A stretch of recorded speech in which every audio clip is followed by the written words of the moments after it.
संविधान की भारत की संविधान की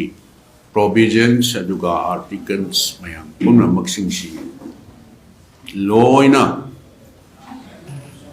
वायोलेट तौबा हाइबे तारे डेमोक्रेसी सत्पा लेपा अमदा संविधान ना स्टेट टुदा पीरिबा तौबम थोकपा थबक मथौसिंग हाइबे तारे मसी अमत्ता इल्लगा चत्तबा तौनिंग बदा तौबा कोई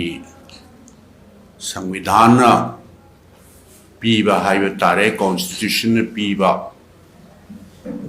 आर्टिकल 174 अदुगा संविधान की मखादा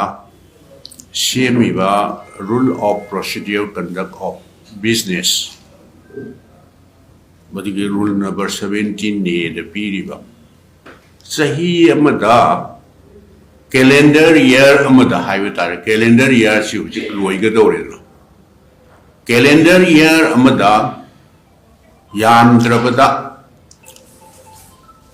democratically elected government state assembly से यामद्रबदा अहुम लक्ति not less than 3 times session फंगदबनी हाइना पीरिबा संविधान की आर्टिकल सिंह असी लोइना वायोलेट तौरगा कॉन्स्टिट्यूशन की आर्टिकल 174 द पीरिबसी अहुमलक हाइबदी बजट सेशन अमा ऑटम सेशन अमा विंटर सेशन अमा मसी हानगी बजट सेशन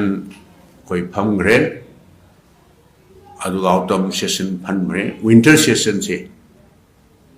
अंजागी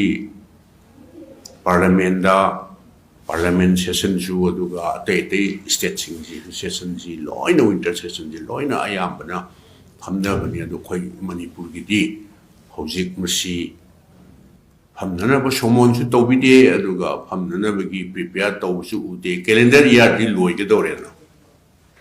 अदुना खोई उपाय लेतबनिना ओपोजिशन की साइड तगिदी सी पॉलिटिकलाइज तौबगी नते तौबम थोकबा इंस्टीट्यूशन जिंगसी फंक्शन तौरक्तबा तौनिंगबदा तौबा अदुगा कॉन्स्टिट्यूशन पीरिबा आर्टिकल्स प्रोविजन मयाम जिंगसी मथम वायोलेट तौरकसे मसी तहनबियु हाइना कॉन्स्टिट्यूशनल हेड हाइबे तारे कौरकद्रा ना खोजे दुम गाई लेबने कौरक्तबसदैदा कॉन्स्टिट्यूशनल हेड अखोगी गवर्नर दा मेमोरेंडम अमा पिसनख्रे अदुदगी हाउस की कस्टडियन ओइरिबा ऑनरेबल स्पीकर दा अमा पिसनख्रे कॉपी अमा मेमोरेंडम दो अदुगा चीफ मिनिस्टर दा अखोई ngरang कॉपी अमम पिसनख्रे अदुना मसी मणिपुर दा हुजिक लैरिबा गवर्नमेंट से मसी भारत की कॉन्स्टिट्यूशन पीरिबा मदुगी प्रोविजन मयाम सिंगसी लोइना वायोलेट तौरे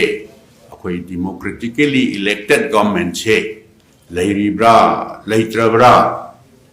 मसी डेमोक्रेटिकली इलेक्टेड लैत्रगदी डिक्टेटर की शासन तौदना तुम चथदना लैरब्रा हाइबसे अखोई ओपोजिशन की साइड तगी क्वेश्चन तौजरी अदुगा मणिपुर प्रजा सिंगनसु मसी सोइनमकी हाइदोकपा मानरुबा तन्ना नि खंगदे अमने खंगदे अखंग आइजिंग लैरिबा मयाम पुनमक्ति मसी लोइना खंगंगनी अदुना मसी मणिपुर की प्रजा सिंगदी हयंग सुंसोय सोइदना अखोइदा क्वेश्चन तोरकनी हाइबगी वानतेको नोय ओपोजिशन द लैब तारसु मसिंग यामसु यामद्रसु प्रजा सिंगी म्यूटनी ओपोजिशन नोइदी मसे खंगभम थुई मसी हंगभम थुई अदुगा सरकार दा नोइ प्रेशर पीभम थुई अदुना मदु प्रजा सिंगना मदु हाइरकनी हाइबदा नतना अखोई opposition da leiba akoi di day one ge dum haijabani constructive suggestion akoi matam punamakta adu akoi adum pigani aduga sarkar gi tawham thokuma thau tawraktaba taragadi akoi tuminna silent spectator dona leibadi akoi gi leiba yaroi haidra matam punamakta akoi keno tawjagibadana aduna hojiksu adum matam lei haiba tare atai provision mayamam lei parliament tawhiba khotkiba short notice tawraga adum tawba yaba through press amasung media da